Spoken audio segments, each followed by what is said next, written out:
आपने कहा कि मायावती को बीजेपी डरा रही है, दबा रही है, 100%। नहीं तो मायावती क्या बीजेपी के साथ मिलकर काम कर रही है? क्या नहीं, डरी हुई है? मैं मिलना नहीं कहता, डरी हुई है। हाँ बीजेपी से। एक बात सुनो, विपक्ष के तमाम नेताओं के घर सीबीआई, ईडी, इनकम टैक्स से छापे लगतेगा। नहीं तो मायावती ने गलत नहीं किया तो डरना क्या? आपको लगता है उन्होंने गलत किया है? नहीं गलत, देखो एक बात सुनो, 2G का घोटाला था, 1,75,000 करोड़ का था वो, सीबीआई ने जेल भेज दिए, जेल रहे कई साल काटे आए, कोर्ट में साबित नहीं हुआ, तो जेल तो भेज सकते हो।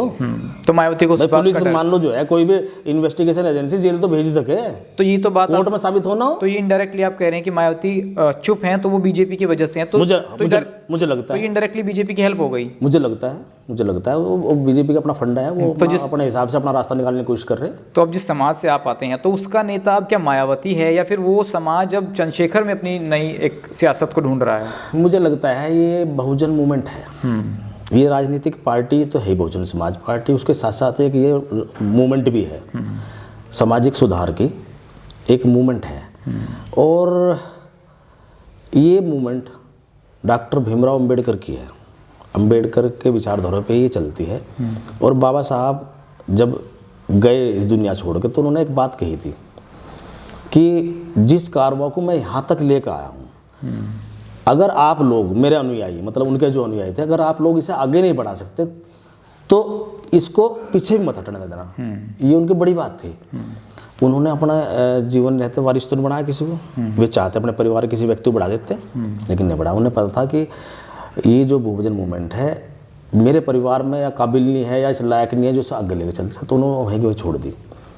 20 साल बाद, 25 साल बाद मान्यवर कांशीराम जी आए, उन्होंने रीड किया, अध्ययन किया बाबा साहब का, तो उन्होंने अपनी फर्स्ट क्लास की नौकरी छोड़ के वो उस मूवमेंट में आए। उन्होंने सरकारी कर्मचारियों को इकट्ठा किया, बामसे का गठन करा।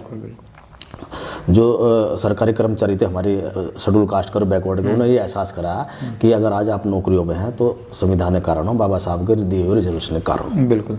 उसके बाद DS4 बनी, क्या नाम, फिर बहुजन समाज पार्टी बन गई 1984 में जी। तो ऐसा फिर मान्यवर कांशीराम जी ने घोषित कर दिया बहन जी को, उन्होंने कोई अपने परिवार का आदमी करा। अब बहन जी के बाद, जैसे अब बहन जी के बाद जो लगता है वो इतना स्ट्रांग नहीं रही है, तो क्या विकल्प है? स्ट्रांग है बहन जी के बाद। मान लो ऐसा लगता है कि पार्टी जो है, अब बहन जी चाहती है शायद अपने भतीजों को वारिस बनाना चाहती है, वो तो तैयारी हो रही है, वो तो आनंद जी के बेटे समाज एक्सेप्ट नहीं करेगा।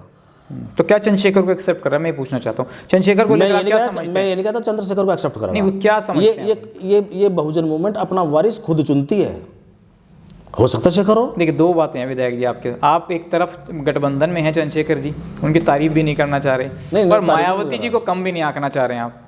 नहीं देखो बहन जी की पार्टी से 2 बार MLA रहा हूँ, तो क्या वो प्यार वो लगाव वो पार्टी से आज छूटा नहीं है आपका? नहीं, हमारा समाज नेता मानता है, हम सामाजिक रूप से मेरे भी नेता है, और लेकिन राजनीतिक रूप से मेरे नेता जयंत चौधरी, अखिलेश यादव आज की तारीख में। जब मैं बहुजन समाज पार्टी था तो सामाजिक रूप से मेरे नेता थी, वो राजनीतिक रूप से मेरे नेता थी। आज मेरे सामाजिक पॉलिटिकल रूप से नेता ही है ना मेरे। मैं ये पूछ रहा हूँ कि आने वाले वक्त में क्या वो नेता चंद्रशेखर हो सकते हैं, या अभी वो परिपक्वता चंद्रशेखर में नहीं आई है? मैं ये जानना चाहता हूँ। आप 3 बार विधायक, जो मुझे लगता है, जो मेरा एनालिसिस है, चंद्रशेखर की फॉलोइंग भी बहन जी के बराबर है आज की तारीख में। बस मैं यही पूछना चाह रहा हूँ, फॉलोइंग बराबर है।